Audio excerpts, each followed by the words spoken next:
वैसे तो किसी अपराधी की कोई पेंटिंग या किसी का स्केच पुलिस के लिए बड़े काम की चीज़ होती है, लेकिन नई मुंबई पुलिस ने स्केच के आधार पर यौन उत्पीड़न के बाद फरार हुए आरोपी को ढूंढकर हवालात भेज दिया।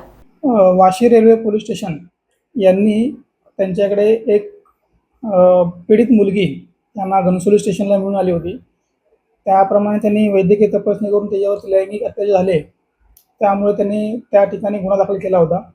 गुन्हा दाखल झाल्यानंतर गुन्ह्याचे घटनास्थळ वाशी पोलीस ठाणे अंतर्गत असल्यामुळे पुढील तपास हा वाशी पोलीस स्टेशन येथे आला होता. सदर मुलीच्या सांगण्यावरून पाहिजे आरोपींचे रेखाचित्र काढण्यात आले होते. पाहिजे आरोपीच्या रेखाचित्राचा शोध घेत असताना त्यातील पुरुष इसम ह्याच्या रेखाचित्राबद्दल आम्हाला बातमी मिळाली की कोपरखैरणे पोलीस ठाणे या ठिकाणी एक लैंगिक अत्याचाराचा गुन्हा दाखल झालेला आहे आणि त्यातील आरोपी हा याचा साधर्म्य रेखाचित्राला मॅच होत असल्यामुळे आम्ही सदर आरोपीचा ज्या ओळखपट घेतली असता ती मुलींनी त्या आरोपीला ओळखलं होतं. त्यानुसार आम्ही त्या आरोपीचा ताबा घेऊन त्याला अरेस्ट केलेला आहे.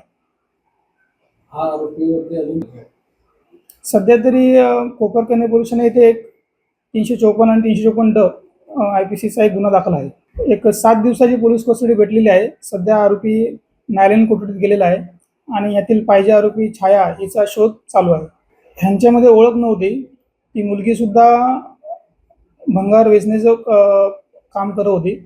तसेच हा आरोपीसुद्धा त्याच परिसरामध्ये भंगार वेचण्याचं काम करत होता.